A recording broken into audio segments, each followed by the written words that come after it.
पैसों की सनक किस तरीके से एक मिडिल क्लास के सीधी साधी लड़की को भी पागल बना देता है और एक हत्यारा बना देता है, वो आपको इस वीडियो को देख करके पता लगेगा। किस तरीके से प्रिया सेठ, जो कि एक मिडिल क्लास फैमिली से आती हैं, लेकिन वो जब उसने अपने स्कूलिंग कंप्लीट की, हायर स्टडीज़ के लिए वो बाहर शहर में आई, तो उसने देखा कि भाई अगर शहरों में रहना है तो चमक धमक तो खुद के अंदर लानी ही पड़ेगी। और चमक धमक लाने के लिए क्या चीज़ ज़रूरी है?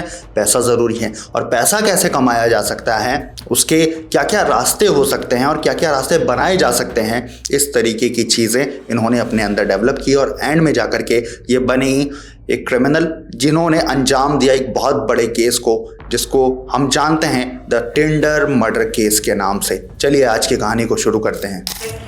वो तो मर जाए तो अच्छा है, वैसे मुझे उसी का मर्डर करना था।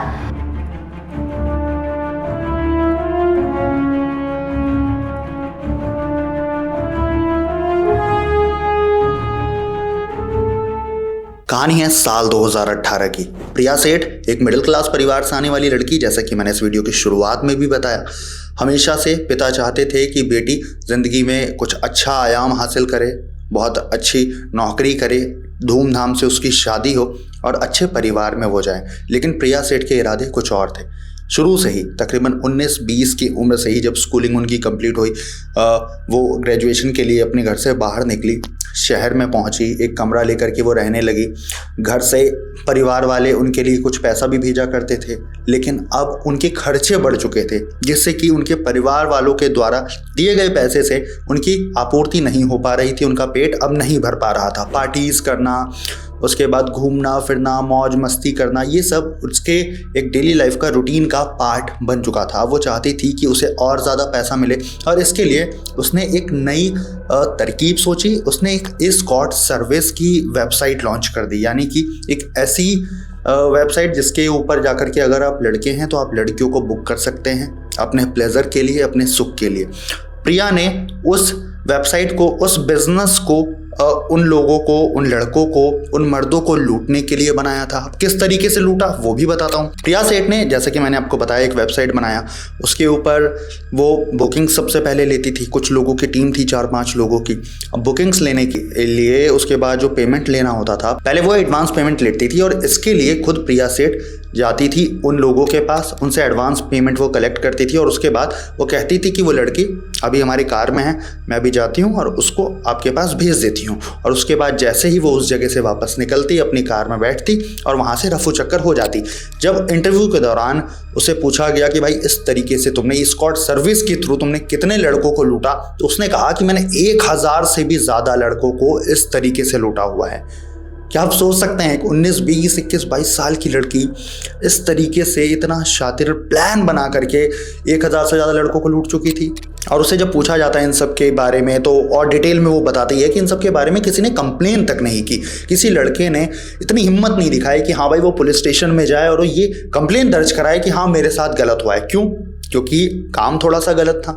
काम जो कि अगर पता चलेगा लोगों को तो उनकी इससे बदनामी होगी, उनके परिवार वालों की बदनामी होगी। और इसी का फ़ायदा उठाया किसने? प्रिया सेठ ने। अब प्रिया सेठ ने इससे तो खूब सारे पैसे कमा लिए थे। अब धीरे धीरे करके, वो एक समय था जब टिंडर जो कि एक प्लेटफॉर्म था जहाँ पे लड़के और लड़की एक दूसरे को डेट करने के लिए मिलते थे ऑनलाइन, वो ये सब चीज़ें उस पर हुआ करती थी। वो इंट्रोड्यूस हुआ था उस दौरान, काफ़ी ज़्यादा चलन में भी था। इंटरनेट इंडिया के अंदर बूम कर रहा था, शुरू का समय था। तो टिंडर पे प्रिया सेठ एक्टिव थी और उनकी मुलाकात होती है दीक्षांत नाम के एक लड़के से। दीक्षांत जो कि मुंबई में मॉडलिंग करने के लिए गया था, एक्टिंग में अपना करियर बनाना चाहता था। वहाँ से प्रिया और दीक्षांत की मुलाकात होती है। अब दीक्षांत क्योंकि प्रिया के साथ प्यार में पड़ चुका था, प्रिया के साथ वो रहना चाहता था, समय बिताना चाहता था, तो उसने प्रिया के ऊपर पैसा भी खूब ज़्यादा कुर्बान करना शुरू कर दिया। और ऐसा करते करते उसके ऊपर तकरीबन 21-22 लाख का लोन यानी कि कर्ज भी आ चुका था। प्रिया जयपुर में रहा करती थी, वो मुंबई में रहा करता था।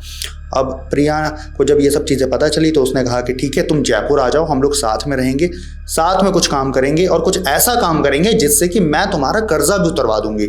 अब दीक्षांत ने ना आओ देखा ना ताओ, वो सब कुछ छोड़ करके जयपुर में आ गया। वहाँ पे इन लोगों ने एक कमरा रेंट पर लिया और यहाँ से उन्होंने शुरू की अपनी एक नई प्लानिंग, अपनी ज़िंदगी को एक नया मोड़ देने की यहाँ से इन्होंने कोशिश की। प्रिया सेठ 27 साल की, टिंडर पे लड़कों को ढूंढ रही थी सिर्फ और सिर्फ एक ही मकसद से किस तरीके से उनको लूटा जाए, क्योंकि इन सब चीज़ों में काफ़ी ज़्यादा महारत अब हासिल हो चुकी थी उनको। सिर्फ और सिर्फ दीक्षांत एक ऐसा लड़का था जिसको उन्होंने लूटा था, लेकिन उसको लूट करके वो भागी नहीं थी। दीक्षांत के साथ वो रह रही थी, 21-22 लाख का कर्ज था उसके ऊपर, और उसको उतरवाने की जो सारी जिम्मेदारी थी खुद प्रिया सेठ ने ली थी। तो ये बात है जनवरी 2018 की। इस दौरान टिंडर पे मैच होता है प्रिया सेठ का, किसके साथ? दुष्यंत शर्मा के साथ। दुष्यंत जयपुर का ही रहने वाला है और प्रिया भी जयपुर की रहने वाली है। तो दोनों पहले बातचीत करते हैं टिंडर के ऊपर। बातचीत में सब कुछ बढ़िया रहता है। फिर इसके बाद ये दोनों एक दूसरे से मिलने के लिए भी पहुंचते हैं। तकरीबन 2-3 मुलाकातें होती हैं, कई कॉफ़ी शॉप्स में मिला जाता है। लेकिन अब एक चीज़ जो कि आपको जाननी चाहिए वो ये कि दुष्यंत शर्मा पहले से शादीशुदा हैं। उनकी वाइफ का नाम बिट्टू है। उनके घर में उनकी माता पिता सब, मतलब हर कोई है। उनका एक बच्चा भी है। लेकिन इसके बावजूद भी दुष्यंत शर्मा प्रिया सेठ के साथ संबंध बनाना चाहता था, उनके साथ वो रिलेशनशिप में आना चाहता था। तकरीबन कुछ महीने बीत चुके थे अब ये सब होते होते। अब मई 2018 आ चुका था। 2 मई की बात है। 2 मई को प्रिया सेठ कहती है दुष्यंत को कि हम लोग एक बार फिर से कॉफ़ी डेट के लिए मिलते हैं। तो कॉफ़ी डेट के लिए मिला जाता है। पहुंचती हैं प्रिया सेठ और वहाँ पे दुष्यंत शर्मा भी। और उसके बाद कॉफ़ी डेट के बाद प्रिया सेठ उसको कहती हैं कि अब हम लोग मेरे कमरे पे चलते हैं, वहाँ पे हम लोग आगे की बात करेंगे कि हमें अपनी ज़िंदगी को आगे किस तरीके से प्लान करना है। अब दुष्यंत शर्मा इस चाल में फंस जाता है। वो जब घर पहुँचता है तो वहाँ पे पहले से दीक्षांत जो कि बॉयफ्रेंड है प्रिया सेठ का, और साथ में उसका एक दोस्त लक्ष्य उसका इंतज़ार कर रहे थे।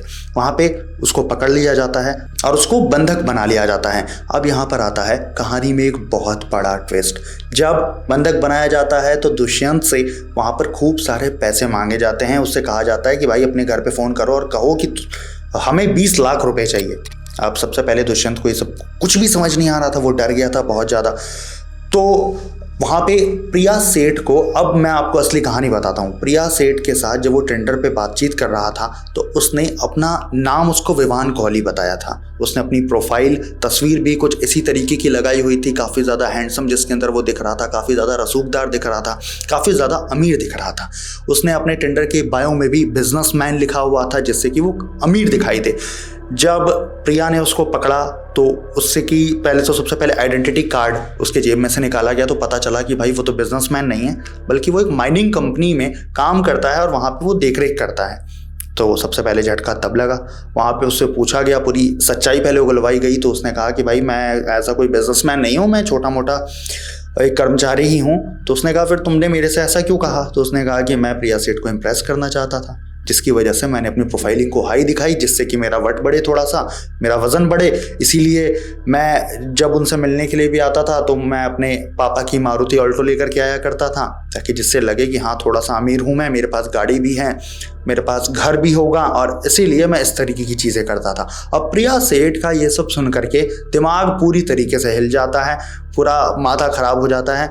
वो किचन में जाती हैं, वहाँ से सबसे पहले एक चाकू लाती हैं, पहले फ़ोन उठाती हैं और उसके घर पर कॉल किया जाता है, यानी कि दुष्यंत शर्मा के घर पर कॉल किया जाता है। उसकी वाइफ कॉल उठाती हैं और वहाँ पर उनको सबसे पहले फिरौती की बात कही जाती है।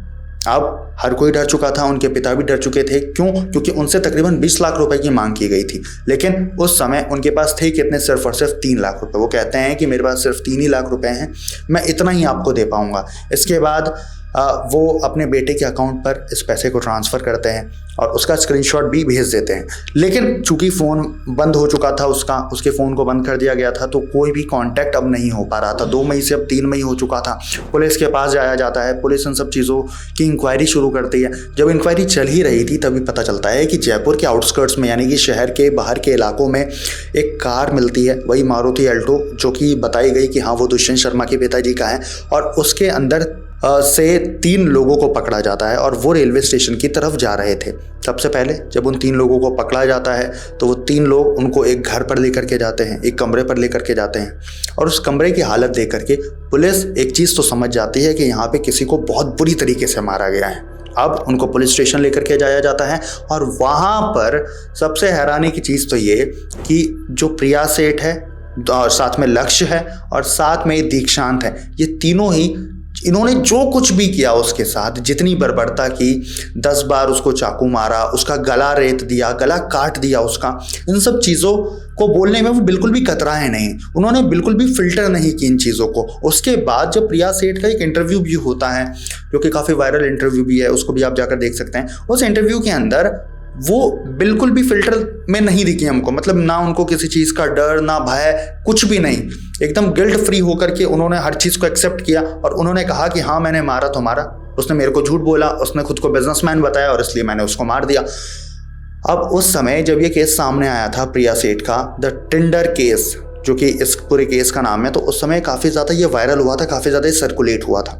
और आज के समय में जो कहीं ना कहीं हम ये सब चीज़ें देख रहे हैं कि ऑनलाइन जो पहले फ्रेंड्स बनते हैं, फिर बातचीत होती है और उसके बाद ये कहीं ना कहीं एक खून खराबे का रूप ले लेती है। इसकी शुरुआत जो मेजरली हुई थी वो इसी केस से हुई थी। इस केस ने साफ तौर पर हमको सोशल मीडिया का एक डार्क साइड दिखाने का काम किया था, जो कि अधिकतर लोग जिसको दरकिनार करते रहते हैं, जिसको इग्नोर करते रहते हैं। लेकिन हमेशा जिस चीज़ का एक पॉजिटिव साइड है उसका एक नेगेटिव साइड भी रहता है, जिसका नेगेटिव साइड है उसका कहीं ना कहीं पॉजिटिव साइड भी रहता है। तो सोशल मीडिया का हमें ये साइड कई बार दिखाया नहीं जाता है या हमें दिखाई नहीं देता है, लेकिन हमें इन सब चीज़ों को देखने की सख्त ज़रूरत है।